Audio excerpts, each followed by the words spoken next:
Earth. Oh, yeah. So that's fine. No, but all of those things really conspired to develop in me a sharpened sense of equity and fair play. So I always feel like that has always informed the path that I take.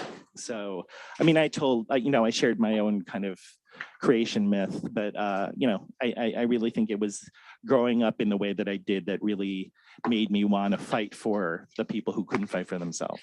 I love that. Thank you for sharing.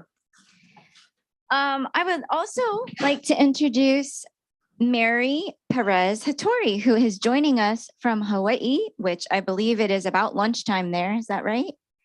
Yes, it is. Aloha, hafade. Oh, we're so excited. Aloha, we're excited to see you. Please introduce yourself. Sure. Hafade, Mary Therese Perez Hattori, originally from the island of Guahan or Guam in the North Pacific, and happy to be here with all of you. Thank you, Mary. Raise your hand if you've been to Guam. Oh, it's a place. It's such a beautiful, beautiful place. Highly recommend. It's where America's Day begins. It is. You guys get that? Yes. Okay. All right. Okay, Sarah, I am so excited to introduce, talk about circuitous paths. Sarah and I met probably over 10 years ago, way before we were both moms, before all of life has taken over. Just an amazing path, an amazing person. And I'm just really honored to be on a panel with Sarah Ha. Thanks, Noelle. Super excited to be reunited. Funny story is that as I was taking in the train from New York City, a Facebook memory came up that listed that exactly 10 years ago, this was my last day at APIA. Oh my gosh. Oh, that's how we met. Yeah, before I transitioned over to Teach for America to launch the Asian American and Pacific Islander Initiative. I was the leading head of the API initiative at Teach for America. I joined as a healthy skeptic and led that work for 6 years, working to build community partnerships with organizations that centered Asian American, Native Hawaiian, Pacific Islander students and communities to bridge the resources and opportunities and leadership pathways to recruit more AANHPI educators into the field of education and cultivate that leadership inside and outside of the classroom. And then in the last 4 years, I had been leading the National Community Alliances team as a vice president, where I was able to identify a successor to becoming the head of the API initiative, the Black Community Alliances, Latinx Community Alliances, our Native Alliances, our DACA initiative, which is now called our Immigration and Education Alliance, because we expanded the eligibility criteria to include TPS holders as well as recent asylees and refugees, and our National PRISM Alliances, which was formerly our LGBTQ initiative. I am coming from the ceded lands of the Lenape Nation, also known as Forest Hills, Queens, New York. And everywhere I go, I like to also bring with me the people who have inspired me to get into this work. And I know I'll be talking a little bit more about that, but that is very much my family. So I am calling into the space Ha Inho, Ha Myunghi, Ha Sehyeong, Ha Sehyun, my son Jayu Mele, which means freedom in Korean, and my husband Tayo Ibato. Thank you, Sarah. And last but definitely not least is Anne Phan. Hello, everyone. Thank you so much for inviting me to this illustrious panel. Honestly, I only had known Ben on the panel, but Ben knows everyone, so take that as you will. But he's known me almost as long as I've been in DC, and we were just trying to count back the many decades. And I moved to DC in 2000. I know. But I'm Anne Phan. I am coming off of a 10-year career as the outreach representative for U.S. Senator Mark Warner. And now I'm the community engagement manager for Nova Parks. And before I came to DC, I'm from Portland, Oregon, but I was born in Guam, and refugee parents from Vietnam. And it's been quite the cross-country, trans-Pacific kind of journey, but it's really great because in Oregon, I was able to do a lot of political campaigns as well as the state legislature. And now it's kind of coming full circle after going from state government to federal government and now to quasi-regional park authority, but it's been really fantastic, and I can't complain at all. In between there, I was also a professional Asian American. I was the communications director for OCA, now OCA Advocates, and also a national governing board member for NAPAV. And I was part of the DC chapter of NAPAV when I first came here, which is another reason why I know Ben and all of our alliance kind of work. And also around the corner from here at the Center for American Progress, progressive think tank, I was on their immigration team and I was their anti-hate table manager. So yeah, lots of fun. And now I get to hike and be a professional extrovert and get paid for it. So yeah. Are you an extrovert? I am. Can you Okay. tell? I'm so excited to be here. Look at all of you. Yes.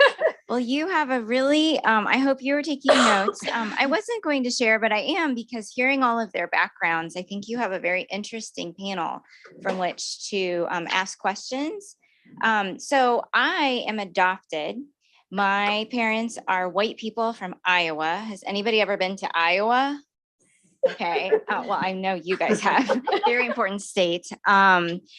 So I grew up in Des Moines, Iowa, and yes, we have electricity and we don't ride to school on, and people ask me when we moved to the East Coast, like, did you ride to school on a tractor, or do you know what malls are? I'm like, okay, I am in my late 40s, but I'm not, so yes.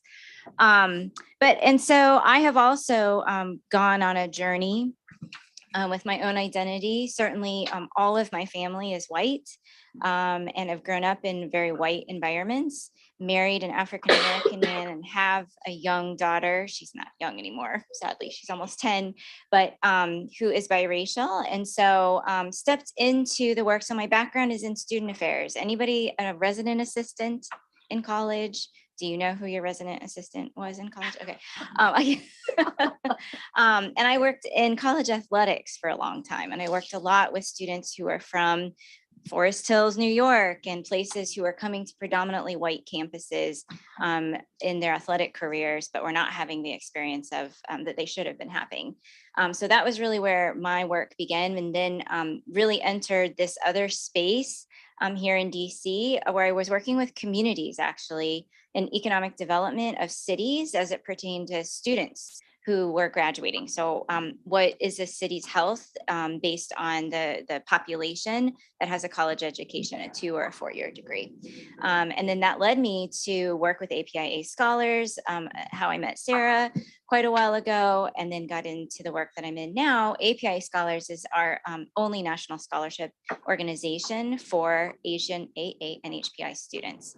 And so we've been around, our birthday is next month, we'll be 20 years old then. So we're excited about that.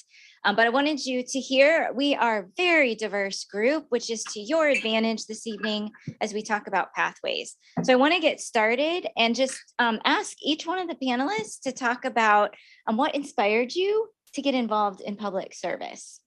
And Mary, I'll defer to you since you are with us over many, many miles. We'll start with you. Sure, thank you. As I said, I'm originally from Guam. My grandfather, the native Chamorro, he was one of Guam's first lawyers and Chief Justice of the Superior Court of Guam. And so he lived a life of public service and was very inspirational to many of us, taught us a lot about servant leadership, about humility, and living a life for the betterment of our community and our whole island. Thank you. Does someone want to pick it up next?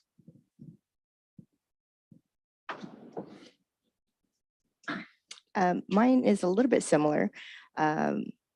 My very typical, stereotypical Asian American family emphasized education. Both of my parents were teachers, but my mom wasn't able to continue teaching when they arrived to the United States, but my dad did.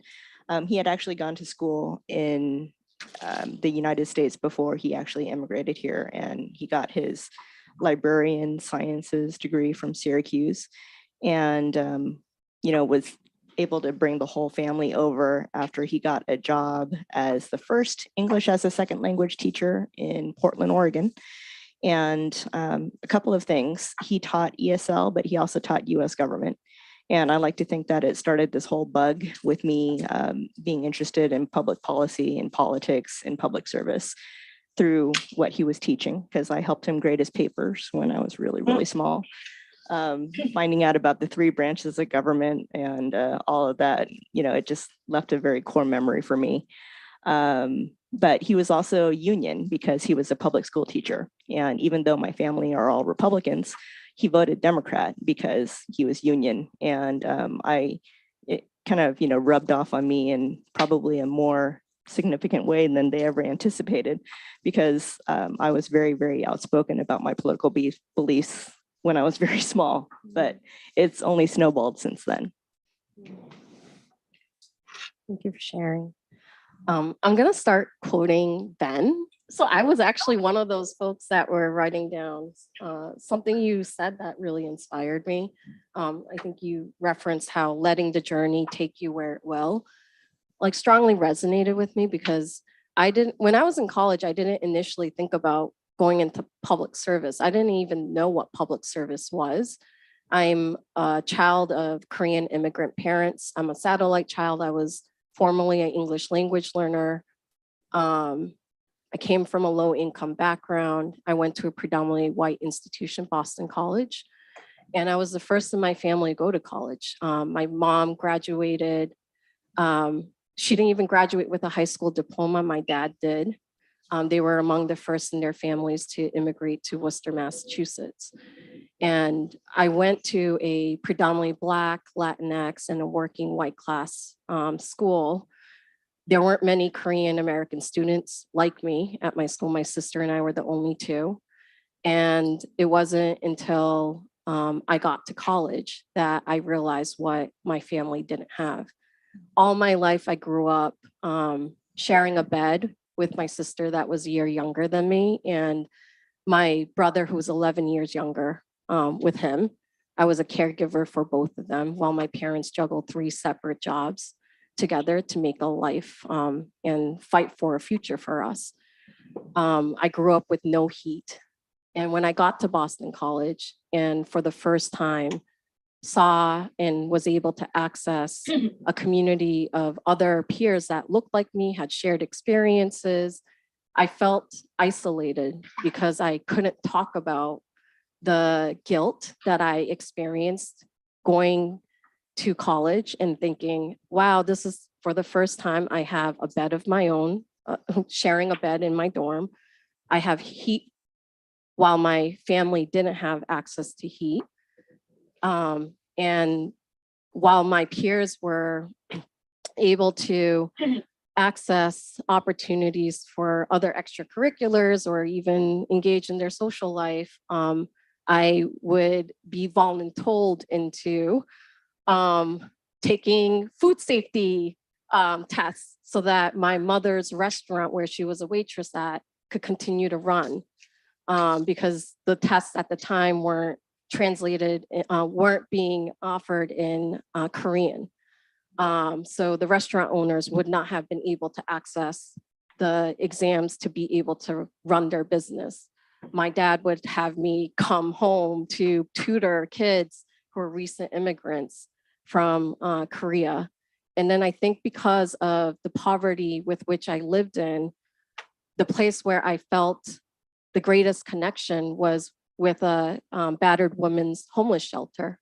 So for the first 2 years at Boston College, I spent my time volunteering at Rosie's Place because I was really inspired by the model of servant leadership, thinking about what it meant to humanize every person's experience and what it meant to know their stories and know their name before they entered this shelter. And from that time on, when I was on my way to graduate from college, as the first in my family, I thought I wanted to go to law school because I was entangled in a litigation proceeding for 4 years after being the main witness to a negligent homicide and also being a survivor of sexual violence. And it was during that time I realized the importance of translating your personal problem into a public issue and being able to recognize how our daily lives are intimately and intricately shaped by the policies and politics in an intersecting system that was not designed for families like mine. And later, as I was about to apply to law school, my sister, who was just a year younger than me, also experienced dramatically different educational outcomes than me. She got left behind. She had to stay back 3 years. She almost dropped out of college 3 separate times. And when she was admitted into the hospital from an attempt to die by suicide, which was a result of not having had access to the educational ecosystems that allowed her to feel whole as a young person who had just come out, but had not come out to my parents. She had come out to me as somebody that also grappled with the triggers of poverty and limited access to the social and cultural capital to navigate the educational institutions she attended. That led me to rescind my applications to law school, and I decided to apply to institutions of higher ed to become a student affairs practitioner. So that is a window as to why I decided to, after going to UCLA for my grad degree in student affairs and higher education, I joined APIA Scholars because I deeply understood the impact that opportunities offered through organizations like APIA Scholars can have in dramatically changing the trajectory of a family. That was amazing and so inspiring. Thank you for sharing. Ben. Wow. I feel like I've talked a lot about myself already. I will say that you made a joke about us. Oh, of course you've been to Iowa. And I giggle at that also because I was not a political animal. I was very politically naive, actually. When I was in Berkeley, I was like, oh, I guess I should apply to something on the Hill because that's what people did. And I applied to work as an intern for the Republican House member, House district where my parents grew up, where I grew up, because she had signed the congressional authority for my brother to go to the Naval Academy. And so I was like, oh, well, blah, blah, blah. She was a moderate Republican, but I just had very little sense of how my own convictions mapped out against the political landscape. So ironically enough, I moved to DC, and not because I had a sense of politics, but I wanted to be part of a national dialogue. I wanted to give back and, a public service vein, I guess. But I was part of this emerging network of Filipino college students who were doing local organizing on their campuses. And we were kind of helped in our organizing by this new technology called email back in the 90s. And so we started the first national student email listserv at the time. And, so we attended the first sort of national Filipino conferences. And so I came here thinking like, oh, I'm going to be part of this national dialogue. And I kind of backed into the very political life that I lead now. I'm an appointee in a Democratic administration and all of those things that entails. But it really became not because I had a sense of politics as a vehicle of change, but just wanting to pursue whatever vehicles of change that were available to me. thank you all for sharing your stories. I have a question, and I'm the kind of moderator that we did have a prep call and we did talk about the questions, but I also have some other questions now that you're sharing. So I'm going to wrap one into one that we were going to talk about, which is I want you to talk about challenges that you faced, but I want you to wrap that into the idea of creating change. Because you're all talking about things that are, I mean, when I was in college and grad school, would have just blown my brain up in terms of like, what would I ever do coming to DC and think that I, from Iowa, could be part of any sort of change movement that would impact policy.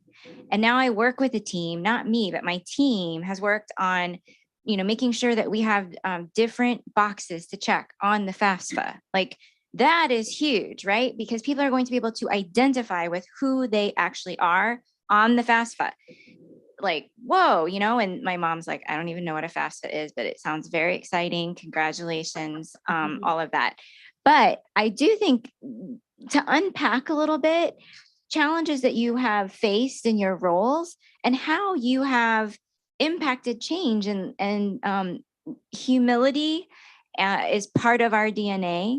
Many of us in public service, whether we're Asian or not, I think it is a really important part. But I'm asking you to share how you and or your teams, the groups that you've worked with, have created real change to give the audience this. I guess I'm just trying to say, how do you unpack that?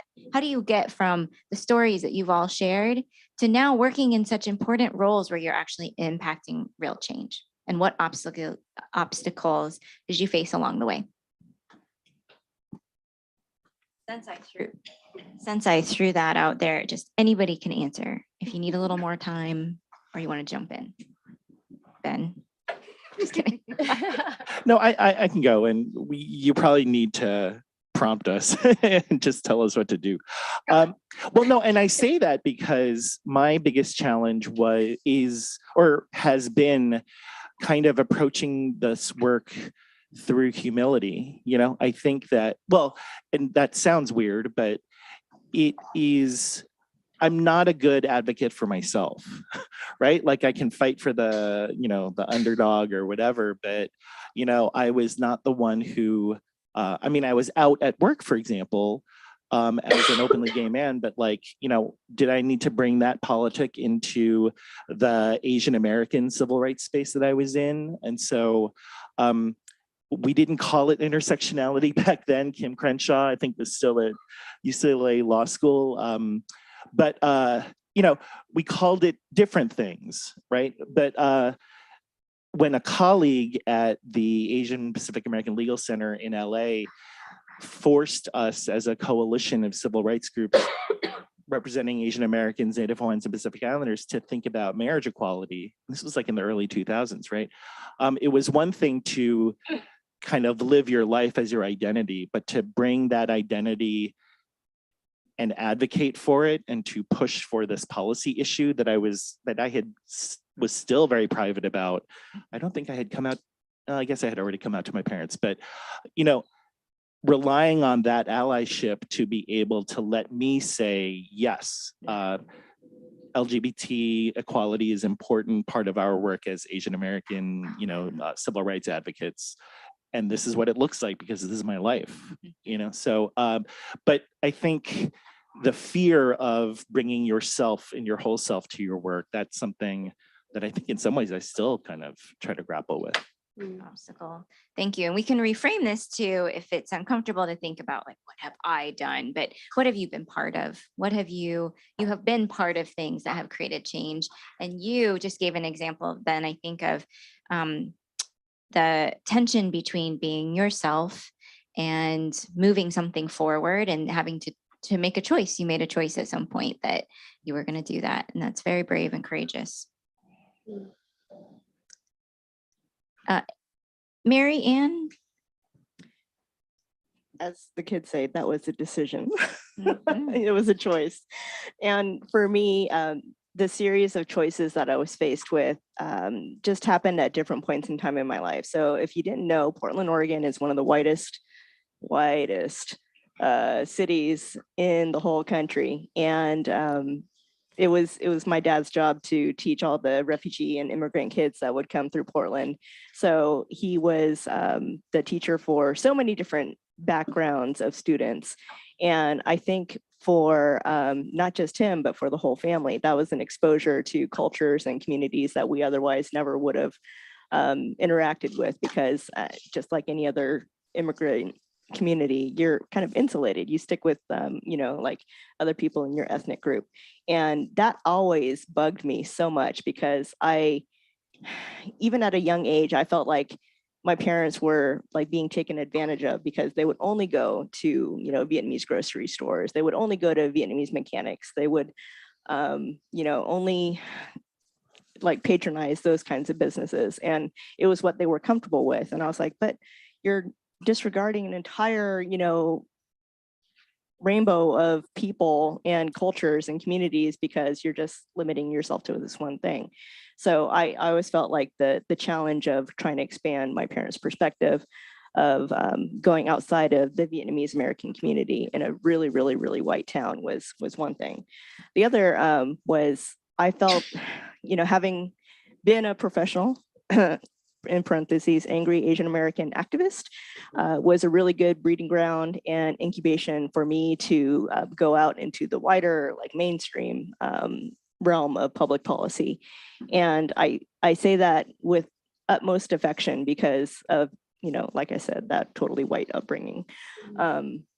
Being a professional advocate and working in different public service spheres was the strength that I found, to go and be an evangelist for diversity, equity, inclusion in so many other realms, even if I didn't have a name at the time. So I went from being a professional Asian American to being the only Asian American on staff for a senator who's got a huge, huge population, not just all the Filipinos down in Norfolk and Virginia Beach, but, up here in Northern Virginia. And to have like no other Asian faces on staff that look like me, that was a tragedy. And I was like, this is, unacceptable. So whenever we would have interns, whenever we would have other staff, I would always check out, hey, what's your background? And it's kind of a running joke. The healthcare policy advisor for Senator Warner right now is Colleen Nguyen. And I was like, oh, Nguyen. I was like, oh my God, she's Vietnamese. And I was so excited. And she turns out to be this lovely, lovely white woman who married a Vietnamese guy. And I'm like, oh gosh, but it was still cool. And she totally understood. She was like, I get it.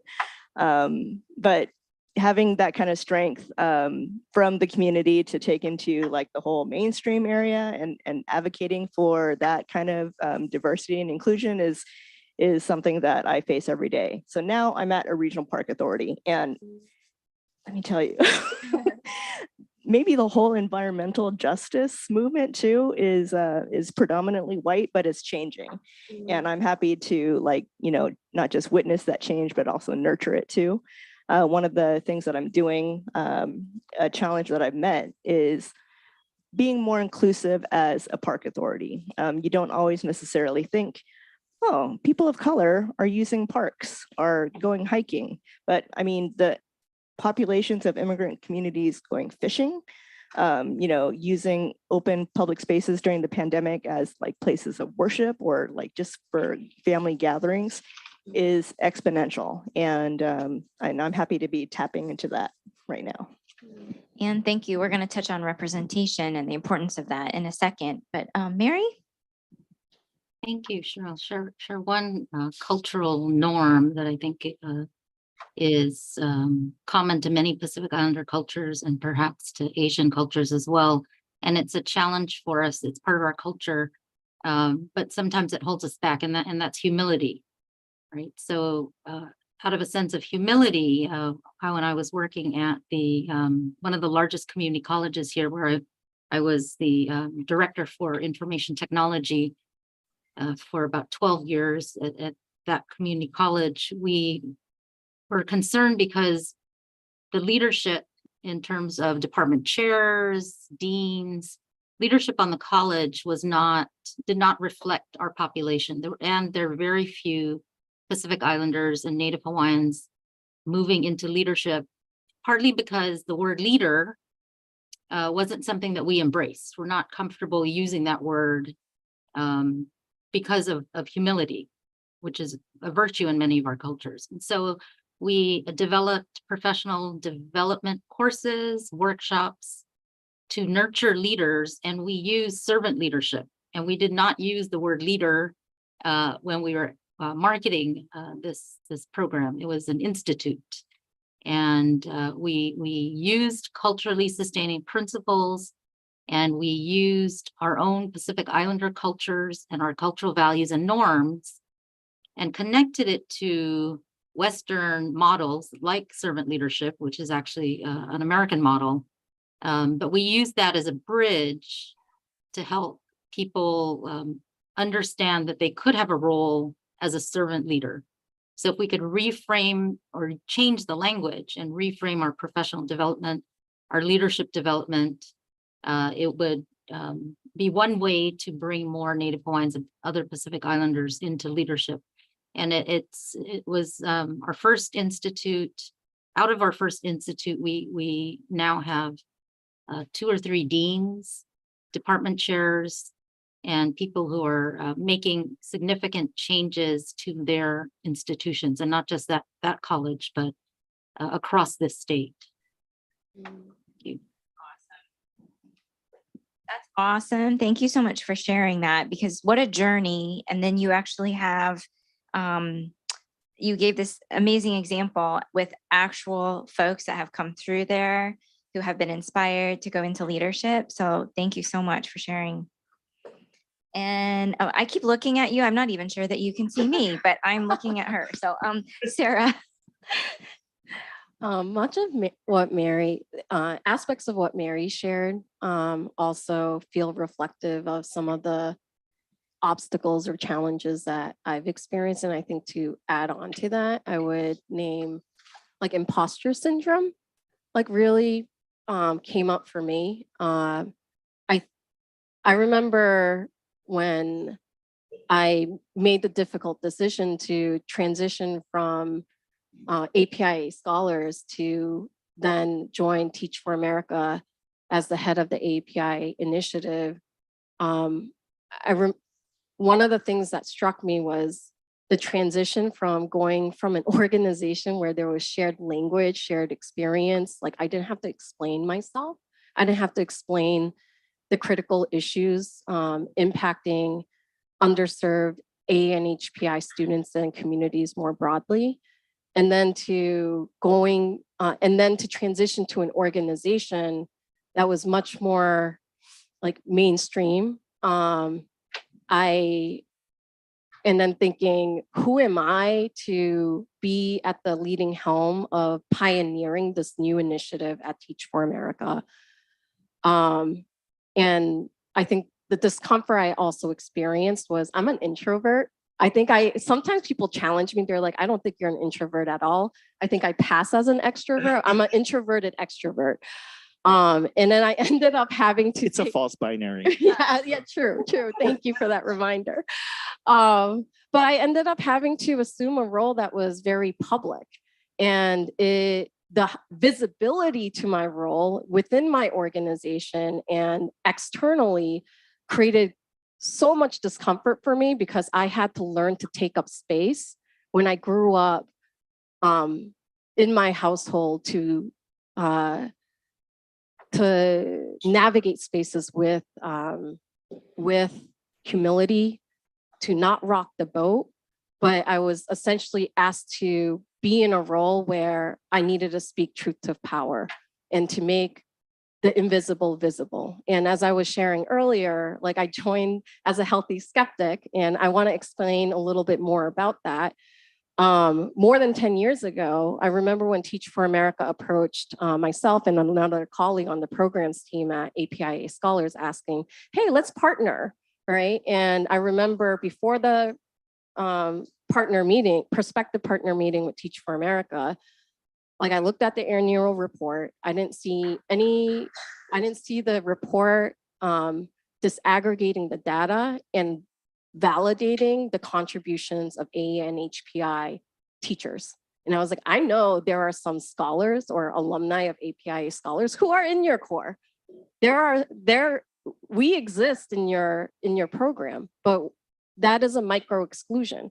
When I see your website and your marketing material, you have a Teach for America Hawaii region, but I don't see us reflected in your marketing material or in your story. When you say one day all children would have access to an equitable and excellent education, who do you mean by all?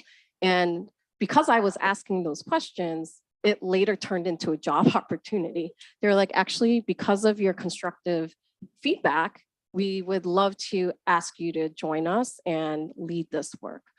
And lo and behold, within weeks, I learned that the incredible history of how my role was even created.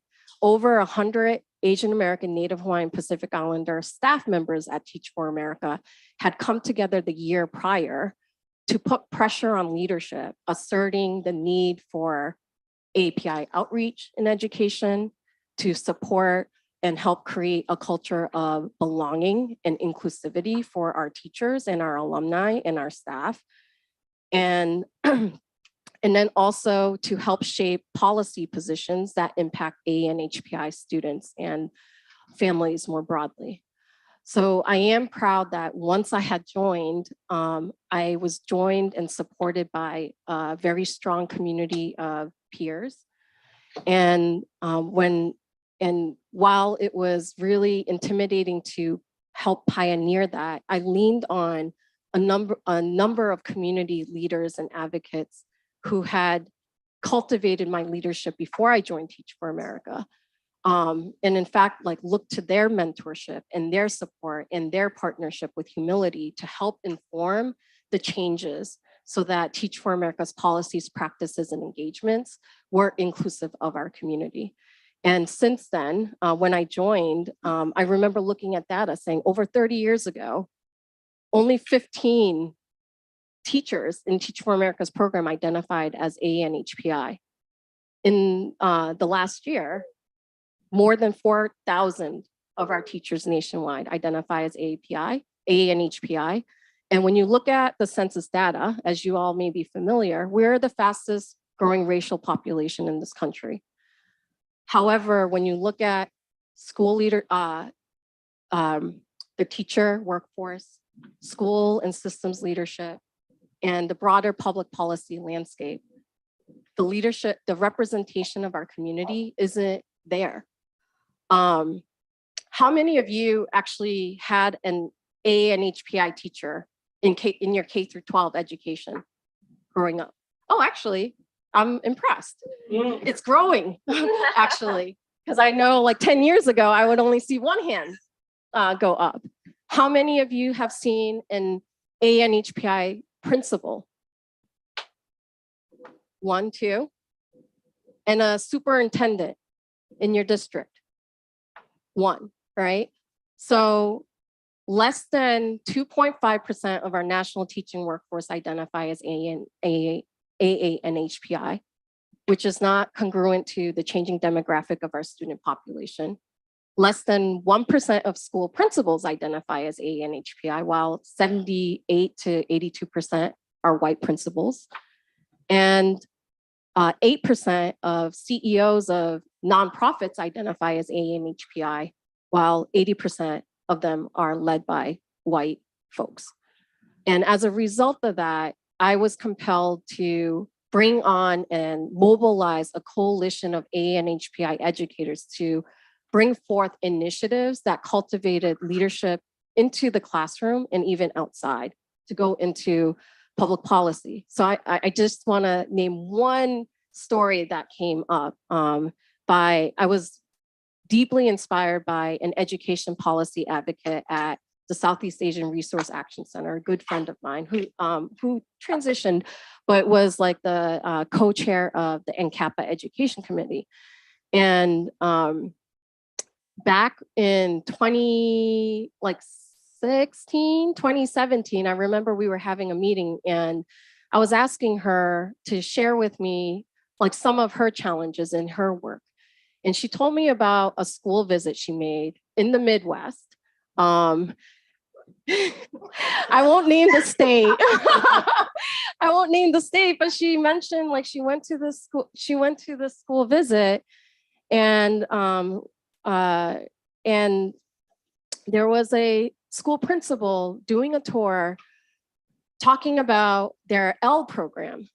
And she asked, like, can you tell me a little bit more about your English L? language learner? Yeah, English language learner. Yes, thank you. English language learner program. And she said, well, our L program is specifically catered to Spanish speaking students. And she then asked, can you break down the demographic of your English language learners? And he's like, I actually can't, I don't really know at the top of my head. She went prepared. She was like, let me pull that data up for you because I can access the community survey data. And when you disaggregate this data, 30% of these students are recent refugees from our community. So what happens to those 30% of the students? And to think that in 2016, 2017, that was a conversation we were having, it brought me back to even my own experience when I re-entered this country and became an English language learner. And remember a school principal sending me home with a parent handbook in Vietnamese. And I'm like, hello, I'm Korean, right? It's like, how can my parents even advocate for me? And I remember the English language learner program that I even went to was specifically catered to Spanish speaking students. But my third grade teacher actively sought out a Korean American college student near my elementary school to supplement and become a tutor for me. Had it not been for that third grade teacher, I'd be on a dramatically different path. But as an educator and an advocate myself now, I'm like, it is grossly unacceptable that this is still happening to this day. And that's why I believe that nothing about us without us is for us. And that in order for us to see the change that we want to see, we need to be at the helm of leading that change. We need to be at the helm of leading that change. Oh, nothing without us. Nothing about us without us is for us. And that I am quoting a South African disability activist who once said that. And like, so I'm proud that, you know, over the last 10 years, during my time at Teach for America, we are the largest provider of Asian American, Native Hawaiian, Pacific Island teachers. We have been supporting leadership development programming. And when I heard that story, I was like, let me go out to APEX, the Asian Pacific Institute for Congressional Studies, reach out to CAPAC, Congressional Asian Pacific American Caucus, and also partners in the sister organization called the Leadership for Educational Equity, and wanted to study the network at Teach for America and see out of the more than 4,000 AANHPI educators in our network, how many are in policy and advocacy? And I saw there were only 30.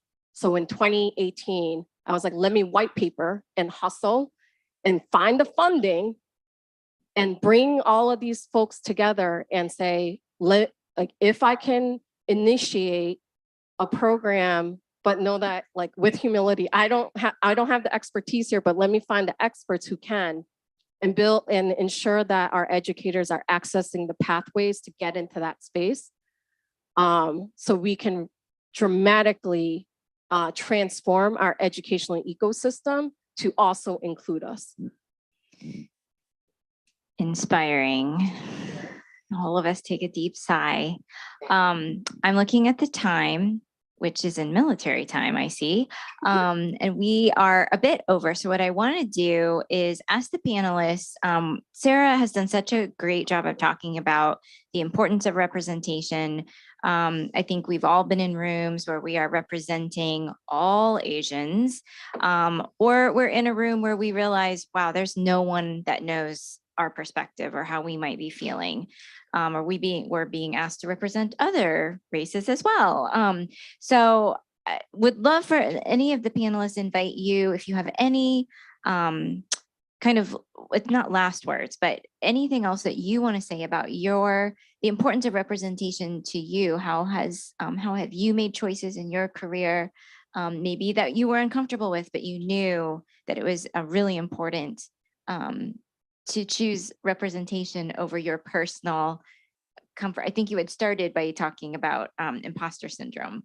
So I want to invite the panelists to say that, and then we have time, I believe, for Q&A. So Anne, did you want to start with any last comments around representation? Sure. One of the other roles that's not mentioned in my title is I'm also the DEI officer for Nova Parks. And I kind of alluded to the fact that it is extremely white, but the clientele and the people who use our parks are definitely not. And one of the things that I'm kind of happy to have started in the 6 months that I've been in the organization is I've had Nova Parks glom on to Blackbirder Week. There's nothing really kind of equivalent in the AANHPI community yet, but the Blackbirder Week was kind of initiated by that incident in 2020. I don't know if y'all remember Chris Cooper in Central Park in New York City. A blackbird watcher got the cops called on him by a Karen who would not leash her dog around him, and he caught it all on video and it went viral, and now he has his own TV show. But it kind of like inspired a whole surge of formerly unorganized, loosely affiliated African-American bird watchers or birders to make themselves known and say, hey, we have space to take up in the parks too, and we're outdoors and we're here. And I thought that was just completely inspirational. But I did know going into my position that my job as DEI officer was to kind of head off those kinds of incidents at the pass and make sure that they never happen. So we teamed up with the organizers of Blackbird Week, which is the last week in May, which is, as you all know, the mayhem of API Heritage Month.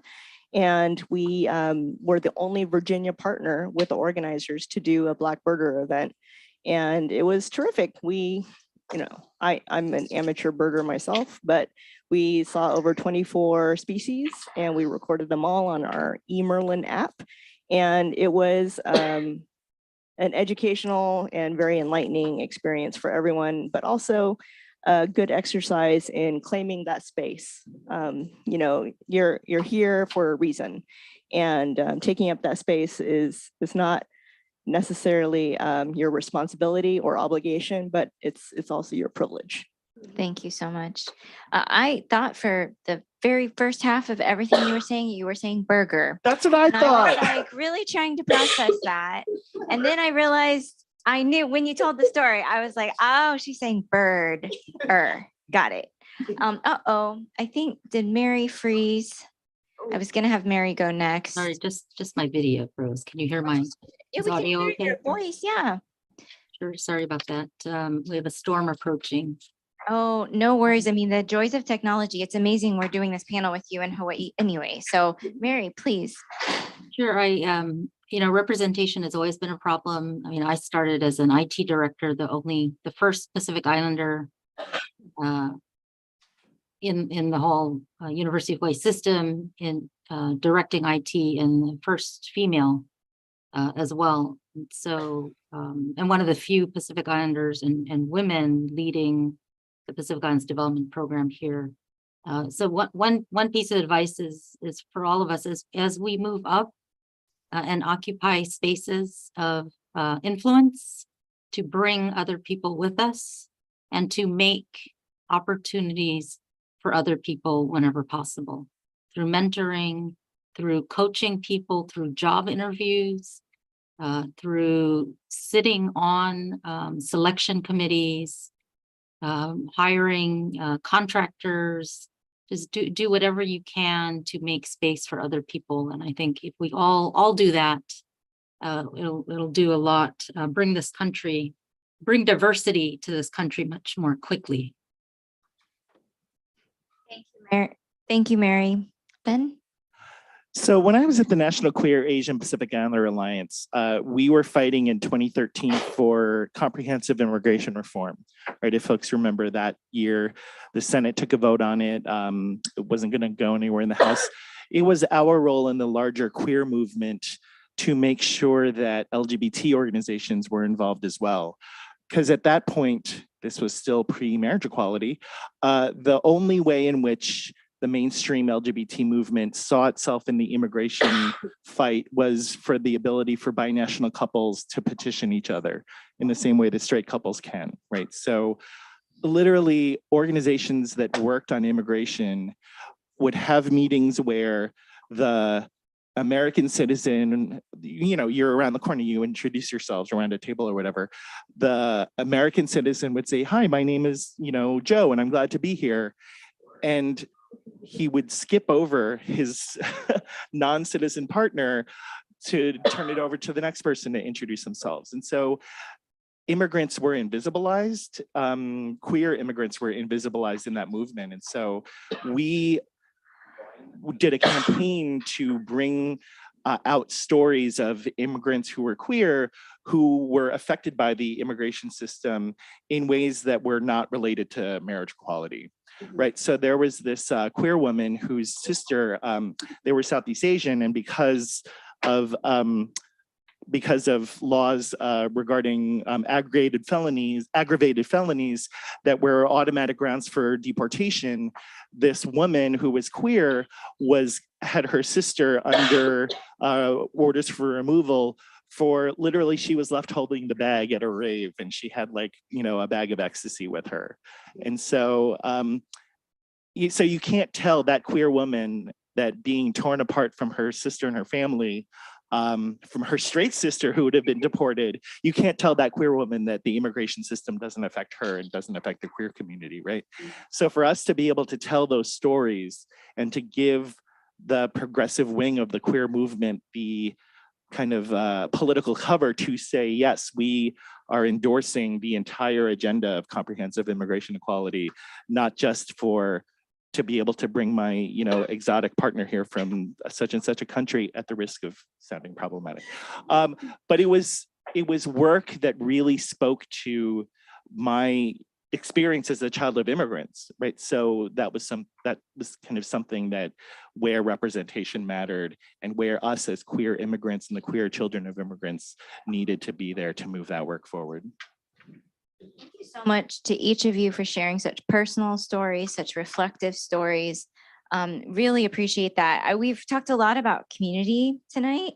We've talked a lot about allowing some flow into your lives for opportunity, being flexible with things that might come your way. I think relationship building was at the core. I don't know that we framed it as relationship building. We talked a lot about servant leadership and about finding your own voice and your comfort level with your space.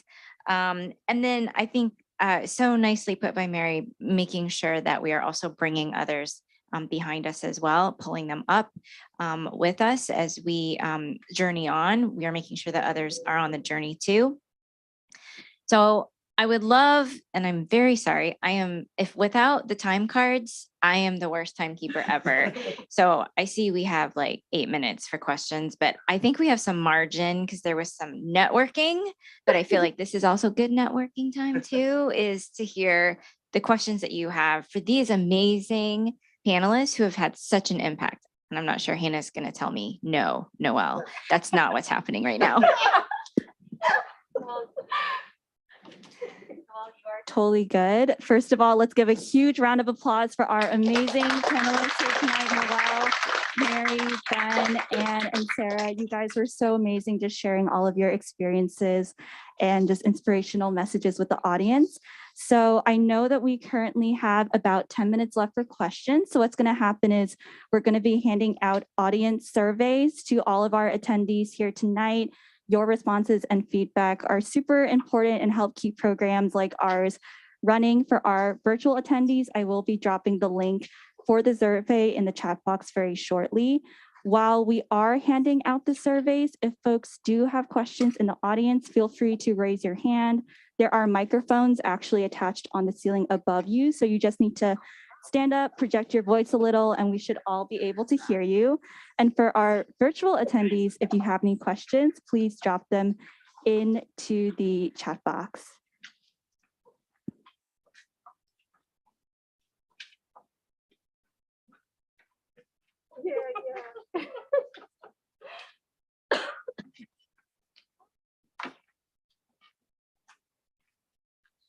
should be a t-shirt that says like, if you have a question, drop it in the chat box. That phrase has become so just a part of our regular speech. Drop it in the chat. Maybe just hashtag drop it in the chat box. I feel like that could go wrong though. I'm gonna go.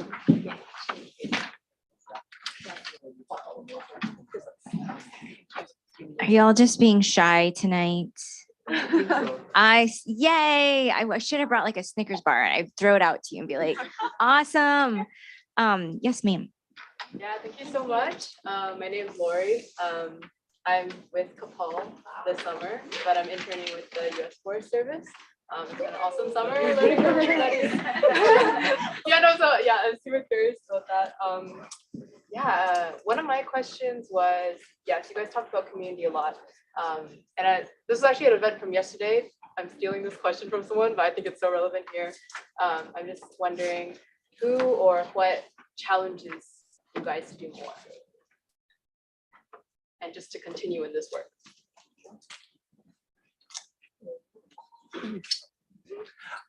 I'll say something. I am motivated by this weird mix of inspiration and shame. And what I mean by that is doing local work. I pivoted from doing national stuff where I got to meet fabulous people like Sarah and Noel and API scholars to doing local work, right? So working with our seniors in Chinatown and Chinatown in DC, if you haven't been there, unfortunately during the pandemic, I always say that Chinatowns across the country have been the canary in the coal mine, right? In terms of the pandemic, if you remember in February of 2020, a lot of the mayors were going into their Chinatowns and having lunch there because they were complaining about the economic downturn and like, oh, you know, Chinatown is open and we're glad to be here. And then a month later, boom, everything shuts down, right? So what's happened in DC's Chinatown is that because it's very central, because it's very accessible via a lot of different public transportation modes, it has been a place where folks who haven't had enough to do in terms of productive stuff. I mean, it's just been, there have been a lot of quality of life things happening there. Crime has been happening all over the city and all over, you know, in different cities, but Chinatown has experienced its own kind of public safety challenges. And so, you know, listening to the seniors there, you know, what are you doing? It's not enough, but also being inspired by the fact that they are at the Wall-Luck House, part of the mayor's affordable housing regime because they were able to buy their building. And they are a cultural anchor for Chinatown, you know, is, again, it's that weird mix of like, oh God, I'm here for you. Like every time I see you, you know, that you've been able to, you know, be part of this neighborhood for 40 years and you're complaining because in 40 years, you've never seen it like this. Like, what does that mean for me? And what do I have to do to make the city pay attention?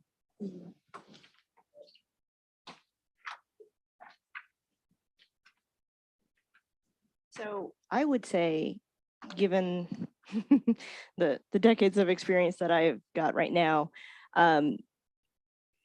analyze yourself to figure out which best way you can serve in the public sphere. And there are so many different ways.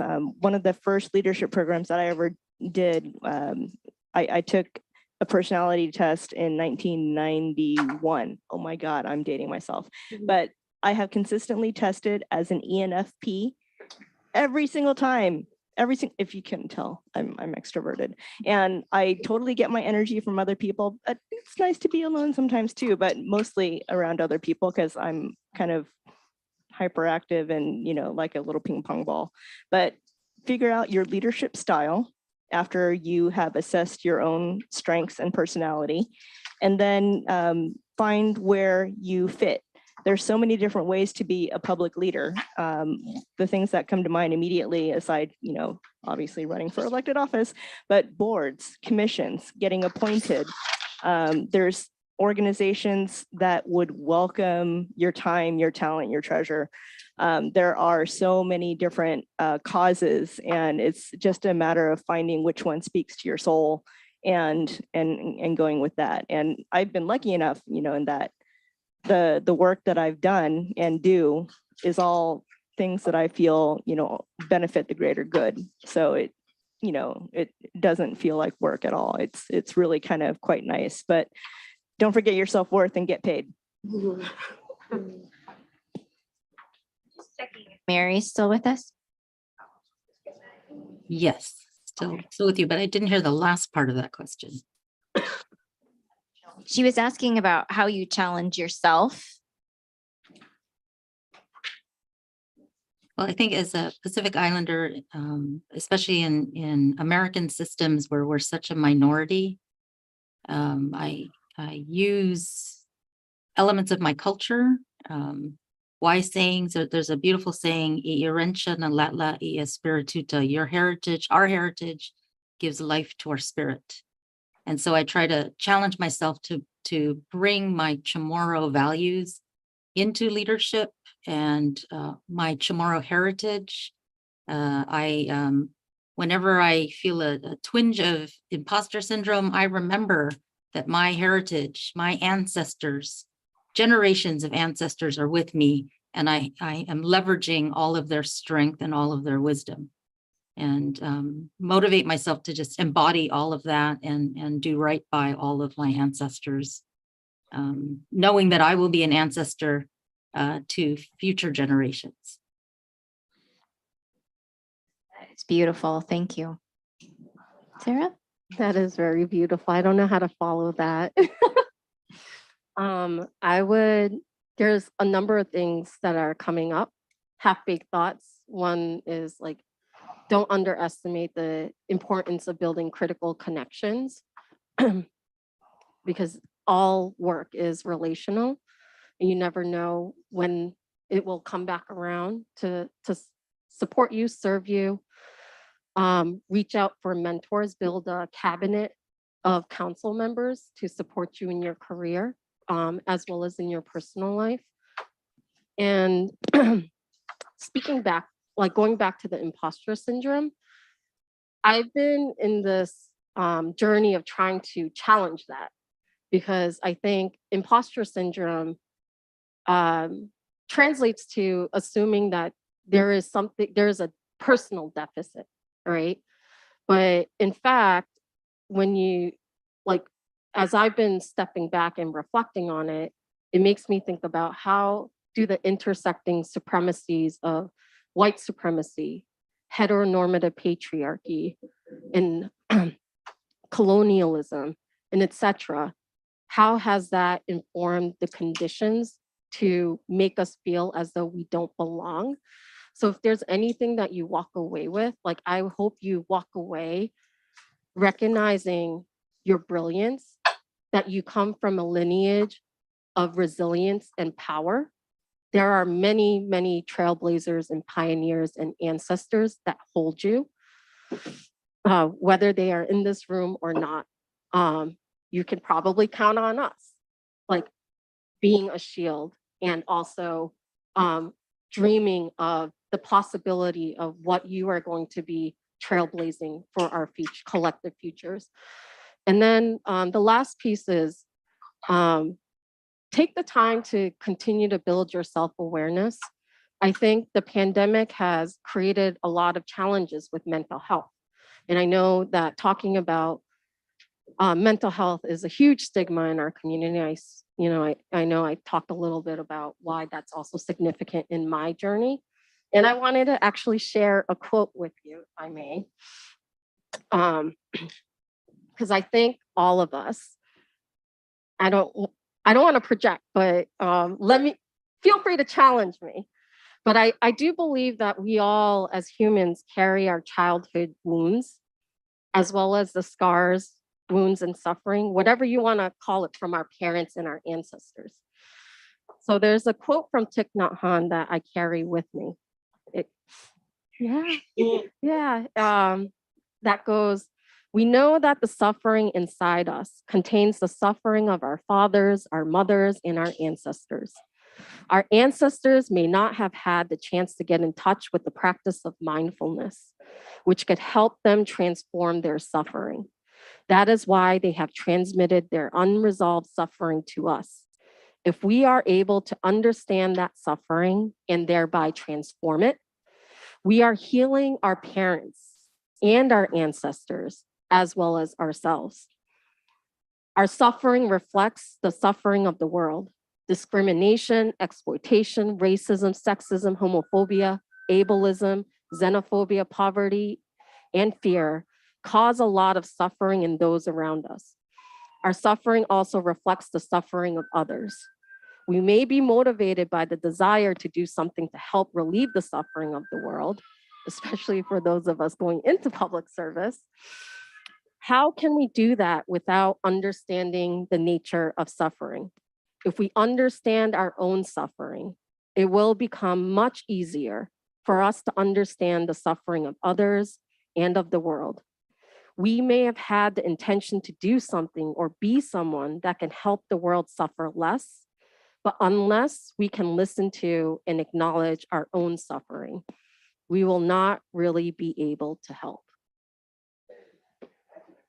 Thank you so much, Sarah. I think one of the things that these 4 panelists have shown us is a word that just comes to mind is authenticity. And you're here in DC to, I don't know, learn the ropes of all the different things in DC and make decisions about where you want to go in your future. And you've had a summer here, which, by the way, why is it ending in July? Like, don't we have a whole nother month of summer? I'm pretty sure. But I think one of the biggest gifts that this panel just gave you this evening is that they have gotten where they are today. They've made the choices that they've made to get them to the places that they are, with the people that they're around, doing the work that they're doing, because they have made authentic choices in their life, which include being real about who they are and what's important to them and their value system, their histories. All of these things have played into it. And so I don't know, sometimes you get out there and you see all these people walking around in their suits and seem very important and very busy. But it really boils down to, I think, when we say networking, we mean building authentic relationships. That takes time and there's no shortcut to that, but you have to be very, very careful with all of the relationships that you build. Because as Sarah said, I thought Sarah was going to say, you don't want to burn bridges or anything, but she actually said something very positive, that these people are there to support you in the future, right? And you shouldn't burn bridges. That's actually a good piece of advice.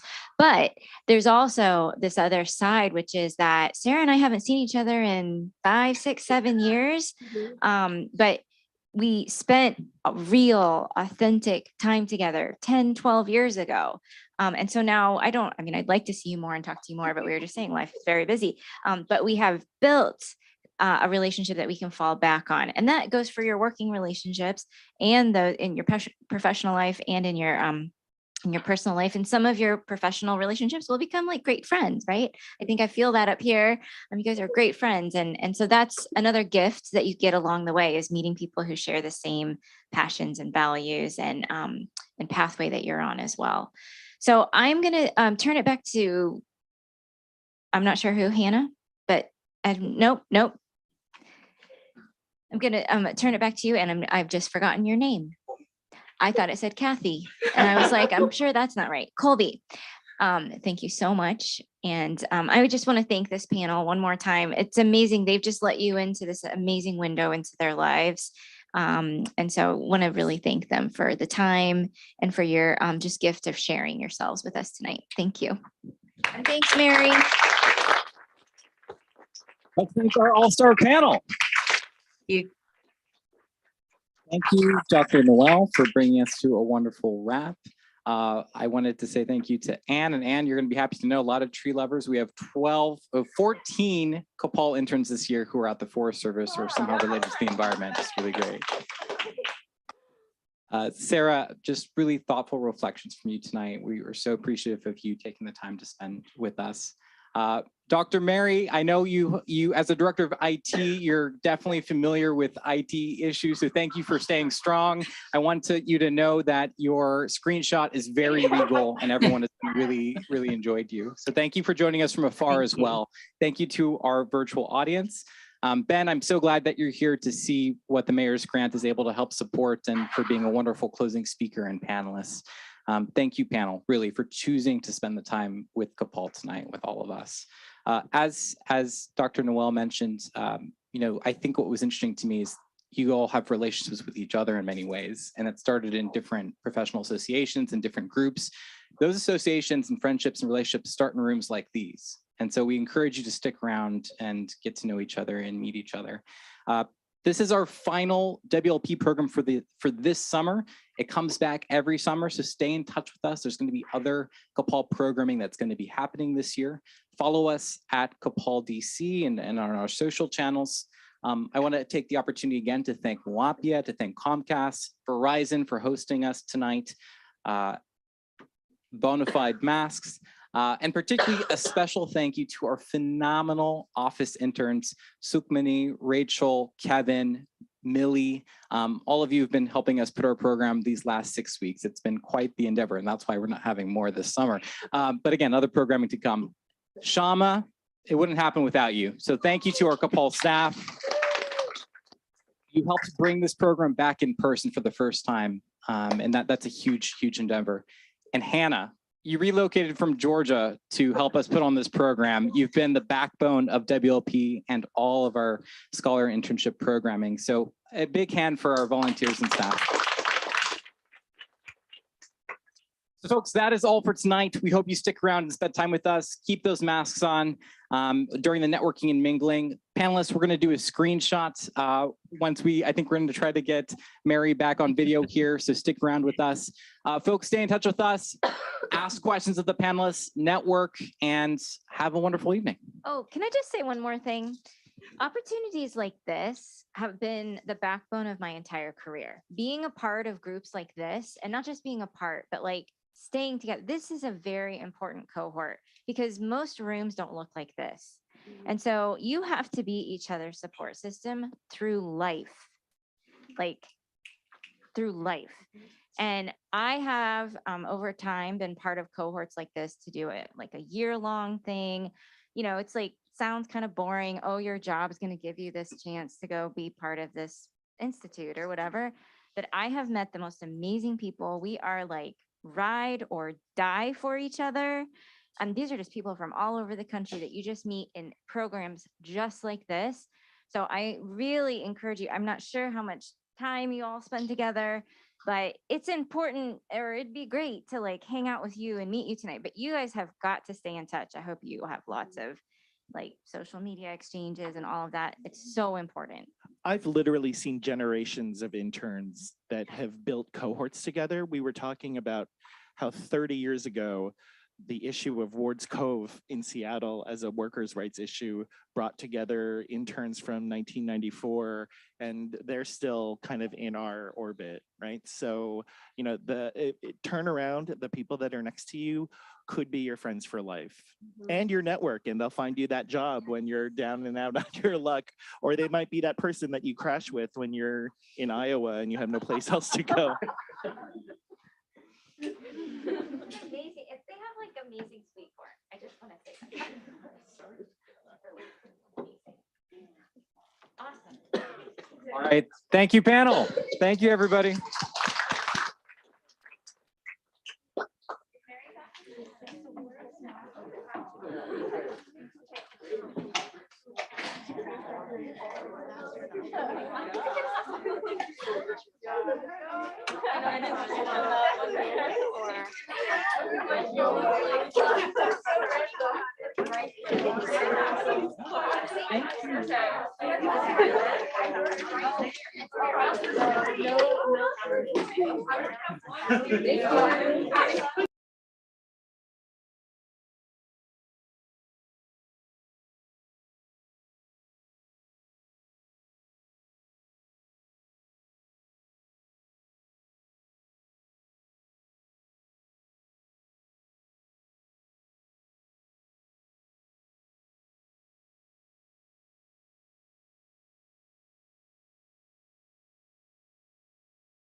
Hi, Mary. Sorry, I was hesitant to go off mute just because we're still live and recording. But yeah, it sounds like it could potentially be conveyed to our cohort. I'll be in touch, and if not me, Hannah could definitely be in touch to further discuss to see how we could further connect offline after WLP, because this is something that we're definitely be interested in. Excellent. That's great. Thank you. And sorry about the tech difficulties tonight. But again, thank you so much for your patience. No problem.